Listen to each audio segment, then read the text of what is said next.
Hola, ¿qué tal? Muy buenas noches, bienvenidos otro miércoles más aquí al debate Teatro Crítico en Oviedo Televisión. Esta noche vamos a hablar de populismo iberoamericano y nos acompañan Gustavo Bueno Sánchez, ¿qué tal? Buenas noches, y Javier Delgado Palomar, buenas noches a los dos. La imagen más mediática del populismo iberoamericano es sin duda Hugo Chávez. Lo primero que tengo que hacer, aunque sea una pregunta muy grosera, es ¿qué opinión les merece Hugo Chávez a título personal? Hombre, Hugo Chávez, la verdad es que parece que, como vulgarmente se dice, cada vez que habla sube el pan, ¿no? Es tan histriónico, tan en su manera de actuar y con esos aires tan totalitarios, ¿no? Que siempre que toma alguna medida, pues salta a los medios de comunicación y provoca comentarios de todo tipo. Ahora, juzgarle como gobernante, pues estamos ante el problema que es un gobierno pues todavía muy joven, ¿no? Y que está todavía desarrollándose, digamos, todo el proyecto este que tienen ellos bolivariano del socialismo del siglo XXI. Así que yo creo que en principio pues es pronto para hacer un juicio general, ¿no? al régimen este chavista o bolivariano, como dicen ellos. Ahora, que tiene algunos rasgos pues que son comunes con otros regímenes de la historia y que tiene pues elementos, como tú has dicho, de populismo, ¿no? Populismo pues entendido desde las perspectivas de las democracias, ¿no? Porque el populismo, claro, es una palabra que no viene ni en el diccionario, populismo, pero que sin embargo se usa ideológicamente desde las democracias occidentales homologadas, decimos, o democracias como la nuestra, para detectar algo que parece democrático, pero que según esta ideología democrática presenta algunos déficits, ¿no? Entonces, desde ese punto de vista, pues esta es la imagen, digamos, que tenemos en las democracias occidentales. Eso no quiere decir que sea la mía, que la que luego profundizaré, ¿no? Pero esta es la imagen, digamos, general que se presenta de este régimen chavista, ¿no? Gustavo.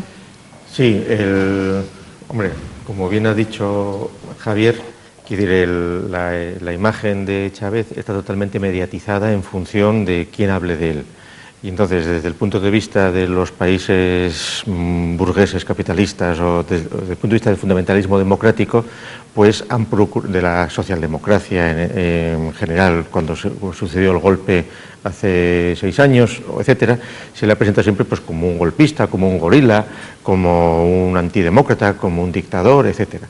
Claro, eso es pues un modo de ver las cosas y Chávez, lo cual no quiere decir que haya que comulgar con ruedas de molino todo lo que hace Chávez. Es decir, el proceso que está iniciando Chávez, con todos los peligros y con todas las oscuridades, es algo que hay que observar con una distancia y con un desapasionamiento, y que es pronto porque, en buena medida, depende de lo que suceda, resultará ser retrospectivamente un histrión o resultará ser pues quien pudo poner en marcha unos cambios necesarios que tiene que haber en las repúblicas americanas.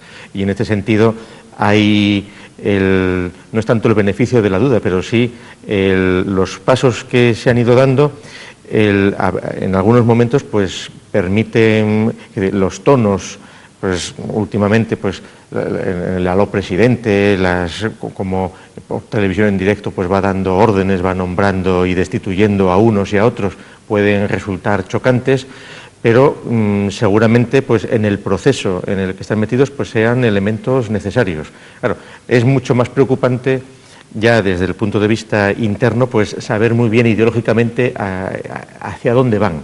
O sea, si es un poro, si lo que se pretende es consolidar, pues digamos, una derecha socialista, pues con la alianza de Cristo y con la alianza de la Constitución, claro, porque las referencias que tiene Chávez en plan casi de predicador son continuas y son también muy peligrosas, pues todos los acercamientos al Islam y toda la política pues que tiene con Irán, claro, por la situación de productor importante de petróleo de Chávez, pero lo que sin duda está determinando es una influencia en distintas repúblicas americanas donde cada vez pues entre él y Lula, es decir, pues, poco a poco pues va habiendo un montón de repúblicas americanas que están en esa línea. Me parece... Porque no quiero que se nos escape ese hilo. Usted ha hablado de cambios necesarios para Hispanoamérica.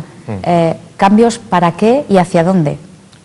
Bueno, pues cambios hacia, poniéndonos en plan absolutamente clásico, hasta lograr que las naciones políticas americanas efectivamente logren una holización, una igualdad de todos sus ciudadanos ante la ley, cosa que todavía en las repúblicas americanas no se ha logrado. Es decir, las desigualdades sociales que hay y los desprecios que hay a un montón de población con respecto a lo que en cualquier democracia normalizada, homologada, sucede, son notables. Pero curiosamente, buena parte de las medidas que están tomando Chávez, etcétera, van en línea contraria. Que toda la línea a favor del indigenismo, toda la línea a favor de mantener las diferencias que en el caso de Venezuela además la población indígena es mínima, a mantenerlos pues en una situación, digamos, prehistórica o etnológica, son incompatibles con lo que sería la verdadera consolidación de un estado, de una nación política en Venezuela, etcétera. Lo que es obvio es que los desajustes que hay entre las distintas repúblicas americanas es muy notable, que el peso que las repúblicas hispánicas tienen en el conjunto global no se corresponde con el tamaño, con la población, con la historia, las relaciones con los Estados Unidos del Norte de América, con España, que son procesos muy cambiantes que además en los momentos de cambio geopolítico en los que estamos es determinante tanto para el futuro de España, de Portugal, como de Estados Unidos, pues lo que ahí vaya sucediendo. Y en este sentido, claro, las referencias continuas a Bolívar, la propia reinterpretación de qué sea Bolívar, las confusiones siempre del término revolucionario por un lado y por otro son absolutas, porque muchas veces, pues claro, si te pones en términos de Bolívar, pues Bolívar en el siglo XIX lo puedes interpretar pues como uno de los agentes más significativos de la izquierda liberal. A las alturas del siglo XXI eso se transforma necesariamente en otra cosa, porque han pasado 2 siglos, no puedes reivindicar a Bolívar y además quiere decir que eso sí que es una ilusión, porque aquello fracasó totalmente. Está por ver si efectivamente el proyecto ese bolivariano se queda en un solo país o logra integrar a otros sitios, etcétera. Pero lo que sería absurdo sería ponerse en el formalismo del fundamentalismo democrático y exigir pues una partitocracia propia para una situación ya como es Estados Unidos o como puede ser cualquier nación europea con respecto a lo que sucede en Hispanoamérica. Sí, no, lo que yo quería decir tiene mucha relación con esto, así que venía al pelo un poco tu pregunta. Es decir, Gustavo hace como una especie de proyecciones aquí de lo que puede pasar en el futuro, pero que pareciéndome fundamentales y sobre las que yo luego también volveré a abundar, me parece que para entender lo que significa el régimen chavista hay que ver un poco de dónde viene también, no solo a dónde puede ir o a dónde va, sino de dónde viene. Es decir, cuando Hugo Chávez llega al poder, lo que se encuentra es una Venezuela que está deshecha como nación política. Acaba de deshacerse todo en regiones, de convertirse en una federación porque se ha separado. O sea, no, si es hoy una federación es porque estaba separada Venezuela cuando Hugo Chávez llega al poder. ¿Cómo se llegó a esta situación? Pues es sabido, la crisis del petróleo afectó a un país productor como era Venezuela, después los gobiernos de Carlos Andrés Pérez. Que convierten a Venezuela en la Venezuela saudí, ¿no?, como se llamaba. Todos los problemas de corrupción, de entreguismo a potencias extranjeras, que culminan en el año 1989 con el Caracazo. Es una revuelta de proporciones revolucionarias en la que hay miles de muertos, miles de heridos y en la que Venezuela se deshace prácticamente. A principios de los años 90 es cuando viene el golpe militar fracasado de Hugo Chávez y después a finales ya de los 90 la constitución actual bolivariana. Si me permite como anécdota, que es ampliamente recordado en el apartado dedicado a la memoria histórica, en este caso es Memoria Revolucionaria de la República Bolivariana de Venezuela, que se puede consultar en la página de la Presidencia de la República. Ahí el problema son los contenidos de la memoria, ¿no?, que cada uno se acuerda de lo histórica que venezolana, quiere. sí. Los contenidos de la memoria, ¿no?, cada uno se acuerda de lo que quiere, pero el caso es que estos sucesos llevaron a la nación política venezolana a unos límites distásicos insoportables y de ahí viene Hugo Chávez. Es decir, y de ahí viene un golpe que es revolucionario desde la perspectiva materialista, porque se dirige contra el núcleo mismo de la sociedad política venezolana, es decir, unos grupos, contra la autaxia, decimos nosotros. ¿Qué es la autaxia? Es la capacidad que tienen unos grupos o un grupo para poner a girar a su alrededor a todo el cuerpo de la sociedad política. Lo que se hace con Hugo Chávez es que se quitan unos grupos y se ponen otros, es decir, totalmente revolucionarios. Un grupo que es sobre todo como una especie de oligarquía militar, que es Hugo Chávez y sus ministros. Una oligarquía militar que está haciendo girar a toda la sociedad política a su alrededor.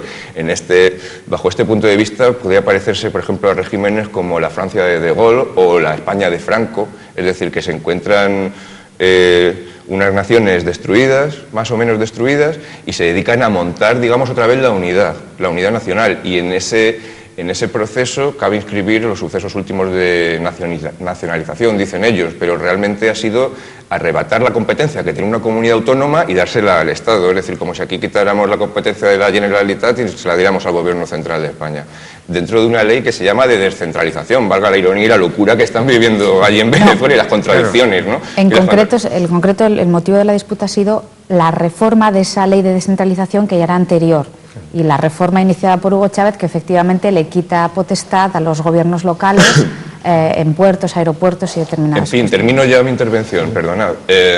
La cuestión es que, ¿qué tenemos? Tenemos un gobierno que con corte de dictadura militar, llámese en ellos como se llamen, llámese ellos socialistas, revolucionarios, bolivarianos, como ha dicho Gustavo, que habría que ver lo que es el bolivarianismo hoy en día, ¿no? Porque absolutamente nada, eso es una ideología del siglo XIX, etcétera. Y contradictoria, por ejemplo, con el indigenismo, y contradictoria con un montón de posiciones que están defendiendo, y muy peligroso. Es decir, yo creo que el problema, perdóname que termino, y el problema que yo veo, ¿no?, particularmente y desde la posición de la filosofía materialista, es esta unidad política que están montando estos señores, pues ¿qué clase de identidad? ¿Qué clase de identidad es? Y ahí viene el peligro indigenista y de otros grupos delirantes como Irán, el Islam, que por el hecho de ponerse en contra de Estados Unidos, pues están cayendo en alianzas extrañísimas, ¿no?, con países islámicos, Sí, pero todo también con contradicciones, porque, por ejemplo, que no hay que olvidar que en Venezuela, pues hace un par de años ya hubo un atentado terrorista islámico, que es decir, la yihad venezolana hizo un atentado, pero claro, era un tal comandante Teodoro que era un zumbao, que había pertenecido a la Legión Española, es decir, una persona a la que no se le puede tomar en serio. Sin embargo, sí que probablemente con ayuda islámica. Claro, ahí están jugando con fuego. Y es un poco lo que le pasó también a Chávez, quizá por la ideología. Yo creo que Chávez es víctima en buena medida de los ideólogos progres, en buena medida españoles, que está sufriendo, y donde están pensando que ese proceso revolucionario es otra cosa totalmente distinta, pues casi anticapitalista, con ribetes anarquistas, cuando es otra cosa totalmente diferente. Es decir, cierta racionalidad le da su relación con Cuba y todas las dificultades que eso también trae consigo, pero, por ejemplo, el asunto de introducir un ministerio indígena, que era una cuestión que se podía resolver de otra manera, mucho más sencilla, porque en Venezuela en realidad es un pseudo problema, pero que eso trajo consigo, pues precisamente por odio ideológico contra España, cambiar el 12 de octubre como de Día de la Hispanidad a Día de la Resistencia Indígena, lo cual es absolutamente un absurdo histórico, porque no pudo haber resistencia indígena, ni Chávez es un indígena, ni hay indígenas hoy día. Es decir, es como si nosotros con 2000 años de distancia nos pusiéramos a hablar de la resistencia a Roma o cosas así. Pues es que están viviendo en un cuento de hadas y de fantasía. Pero claro, con esa ideología, ¿qué consiguió? Pues con tal de atacar a la Iglesia Católica, con tal de atacar a la memoria de la conquista hispánica, la leyenda negra, etcétera, etcétera, facilitó que entraran organizaciones yanquis como Nuevas Tribus a adoctrinar a algunos de esos grupos indígenas venezolanos, hasta que hace 2 años, cuando preguntaron a esos venezolanos adoctrinados por los yanquis de Nuevas Tribus quién era el presidente, le dijeron que Bush. Entonces ahí ya Chávez se dio cuenta. Seguramente aquí se ha dado también cuenta a la hora de decir hay que nacionalizar los puertos, hay que nacionalizar los aeropuertos. ¿Nacionalizar de qué? Es decir, claro, es todo un modo enmarañado de darse cuenta que el sistema federal, los estados, toda la confusión que las constituciones de Venezuela traen desde el principio es incompatible con una voluntad no ya solo de lograr una nación política fuerte, sino de su expansión al resto de las repúblicas americanas con esa oscura pues, reivindicación bolivariana que además en estos años en los que se comienzan a cumplir los bicentenarios de las independencias obligan a reflexionar perfectamente qué es lo que se está haciendo. Y entonces yo creo que ahí están jugando pues, ideologías contradictorias y donde probablemente la resultante vendrá marcada por el propio pragmatismo político, pero en el mientras tanto eso puede derivar y puede acabar descomponiéndose. ¿Por qué? Pues porque siempre está presente la posible corrupción, siempre están presentes pues los posibles desajustes externos, es decir, que son situaciones muy inestables necesariamente y de hecho, pues claro, el grado de personalismo que Chávez asume, pues también al centrar todo en la figura de Chávez, pues hace muy frágil la misma consolidación de una estructura nacional sólida. Yo, en líneas fundamentales, de acuerdo con Gustavo, el indigenismo me parece una ideología que realmente es imposible en el sentido de que no hay indígenas, ¿verdad? Sin embargo, pues tiene unas funciones que han servido en Bolivia y en Ecuador quizá más que en Venezuela, porque en Venezuela el problema pues, es menor, en el cual pues, lo que hacen es pues, regalar los oídos de una gran masa de población muy pobre, adularlos, es decir, el populismo entendido en el sentido negativo, es decir, apoyarse en toda la masa de gente más pobre para que sean precisamente los que apoyen a la oligarquía gobernante, ¿no? Entonces, ¿ahí qué pasa? Pasa como en Venezuela, ¿no? Que al final los que sufren esa situación son las clases medias. Son las clases medias que son las que se ven ofendidas ante todas las dádivas que se dan a las clases más inferiores, que no están trabajando, por ejemplo, que son lumpen, y entonces el que es realmente un trabajador que no recibe las ayudas que recibe otro es el que posiblemente surge la disensión hacia el gobierno, y es lo que está pasando en Venezuela.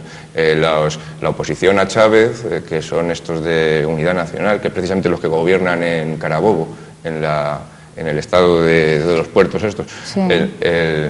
Están compuestos en general por gente de clase media, no por gente muy pobre que van todos con la camiseta roja de Chávez, que van todos... La oposición venezolana ha argumentado que las reformas de esta ley de descentralización van encaminadas a aplastar a la oposición del gobierno de Chávez. Sí, aquí en términos del populismo, como empezaba Sharon, donde se ven las contradicciones es lo que sucedió en Bolivia con la toma, por ejemplo, de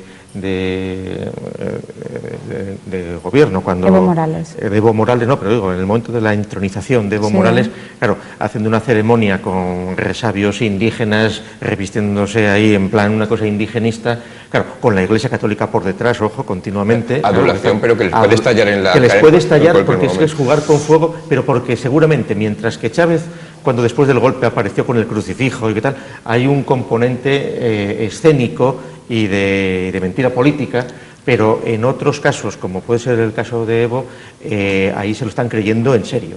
Y entonces, claro, eso sí que es contradictorio, porque ahí apaga y vamos, que ahí sí que no estamos hablando ya de naciones políticas y nos ponemos en un delirio de naciones étnicas que son instrumentos absolutamente al servicio de los intereses pues de las grandes multinacionales, de Estados Unidos en particular, que es lo que en México ha estado pasando en Chiapas, lo que en México, claro, porque divide y vencerás, rompe las naciones políticas, porque es el modo de sacar ventaja, pues tratando pues ahí con gente que no tiene la potencia de un Estado, de una nación política. Con lo cual esta ideología, en virtud de todo esto que está diciendo Gustavo, esta ideología bolivariana se presenta como sumamente contradictoria, porque por un lado parece que tiende a la unidad del continente iberoamericano, pero al potenciar toda esta serie de delirios es la fragmentación total y el imposible entenderse. Dime tú a mí cómo en una lengua india una tribu se va a entender con otra tribu, no sé qué, si no es a través del español, cómo se pueden entender todos los estados y a través de la tradición, digamos, de la nación histórica, ¿no? De todas del imperio español, ¿no? De esas naciones surgidas de la decadencia del imperio español. Si no es a través de esa tradición, ¿cómo es posible la unidad? ¿No? Es decir, lo que tienen que darse cuenta, si se quiere cualquier proyecto pues integrador, bolivariano, etcétera, tiene que partir de la asunción del carácter hispánico de ese proyecto necesariamente, porque es lo único que da unidad a todas las repúblicas americanas, y eso es absolutamente incompatible pues ni con derivas islámicas ni con derivas indigenistas, que lo único que nos haría sería retrotraernos pues a periodos étnicos y folclóricos. Bueno, pues tenemos que dejarlo aquí. Gracias a los dos por acompañarnos esta noche. Se me queja Javier porque queda poco tiempo. Les tomo la palabra, veremos a ver en qué termina esto y dentro de unos años, nada, nos reunimos aquí, seguimos viéndonos en Teatro Crítico y volvemos a hablar sobre el populismo iberoamericano. Gracias a todos por acompañarnos y muy buenas noches.